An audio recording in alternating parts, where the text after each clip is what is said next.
पहला WhatsApp message हम इस कार्यक्रम में शामिल कर रहे हैं। इनका नाम है शराफत अली।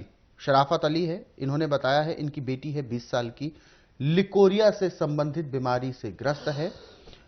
इसके कारण उसकी हाइट भी रुक गई है, कोई उपचार उसका ठीक से हो नहीं पा रहा है। डॉक्टर्स हालांकि पिछले 2 साल से कोई कोर्स तो चला रहे हैं लेकिन लाभ नहीं हो रहा है। और शराफत जी ने अपना मैसेज में यह भी लिखा है कि बहुत समस्या है और कुछ सिम्टम्स भी लिखे हैं, लक्षण भी लिखे हैं, उसके बारे में ये जानना चाहते हैं। तो दर्शकों, मैं आप सभी के लिए ये बताना चाहूंगा कि इस तरीके की जो चीजें होती हैं ये अक्सर गलत खान पान की वजह से होती है। जब बच्चा छोटा होता है तो ऐसे में गलत खान पान यदि कर दिया जाता है तो उसके साथ इस तरीके की समस्या उत्पन्न होना संभव है। क्योंकि हम इस कार्यक्रम से आपको इसीलिए जोड़ते हैं क्योंकि ये कार्यक्रम आपको आपके जीवन को जीने की एक नई दिशा देता है। किस तरीके से आपको अपने जीवन को व्यतीत करना है, रहन सहन कैसे रखना है, वो सारी बातें बताई जाती हैं। आगे बढ़ते हैं कार्यक्रम में, अपने सवाल की ओर रुख करते हैं जो हमें शराफत अली जी ने भेजा है। लिकोरिया की समस्या से संबंधित सवाल पूछ रहे हैं। लिकोरिया होने के 3 कारण हैं। अच्छा। पहला कारण तो यह है कि जिसको लिकोरिया है उसके विचार सही नहीं है। जी, ऐसा भी होता है। जी, नाड़ी परीक्षण में आता है। जी, जब ऐसी औरत का नाड़ी परीक्षण किया जाता है तो मैं फ्रैंकली कहता हूं कि आप अपने विचारों को ठीक करना होगा। जी। और लिकोरिया का उपचार पूरे संसार के अंदर मेडिकल साइंस के पास नहीं है। जी।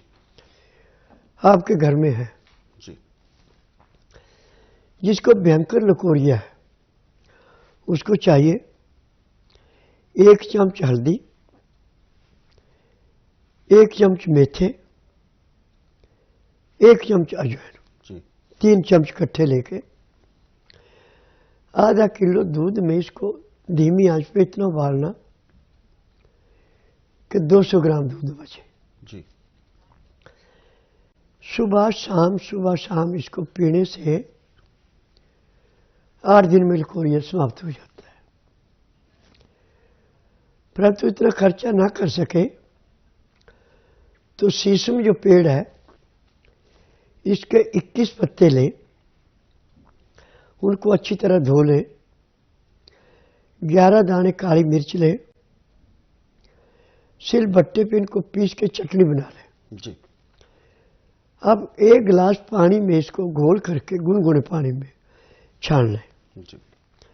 उसके बाद इसमें 2 चम्मच शहद मिला के सुबह शाम 2 टाइम पिए। तीसरे दिन में लिकोरिया का नाम अनुसार नहीं। जी। हालांकि लिकोरिया एक ऐसी समस्या है जो वास्तव में शरीर को गलाने में भी एक भूमिका निभाती है।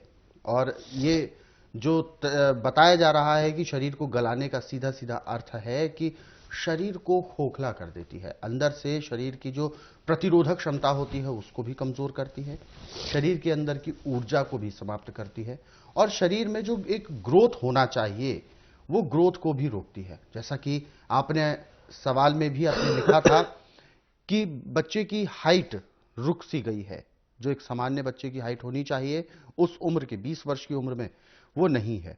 तो ये कहीं ना कहीं आपकी लापरवाही की वजह से है। बिल्कुल गुरुजी ने बिल्कुल ठीक बात कही है कि कहीं ना कहीं अपने विचारों को, अपने रहन सहन को बहुत बेहतर करना जरूरी है और इस वजह से यह समस्या को बढ़ावा मिलता है, इस रोग को बढ़ावा मिलता है।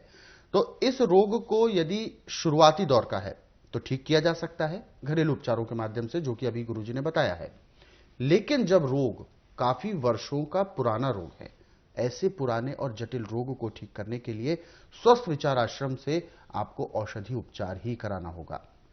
पहले नाड़ी परीक्षण किया जाएगा, वो रोग शरीर में किस कदर घर कर चुका है वो सारी जानकारी पहले एकत्रित करनी होती है नब्ज चेक करके।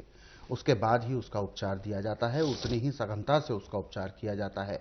तो इसीलिए आपको भी यह सलाह दी गई है फिलहाल जब तक आप नहीं आ रहे हैं तो एक घरेलू उपचार आप कर सकते हैं, जिससे आपको टेम्पररी रिलीफ तो मिलेगा, लेकिन परमानेंटली यदि आप इस रोग को मुक्त करना चाहते हैं तो आप स्वस्थ विचार आश्रम जरूर आएं।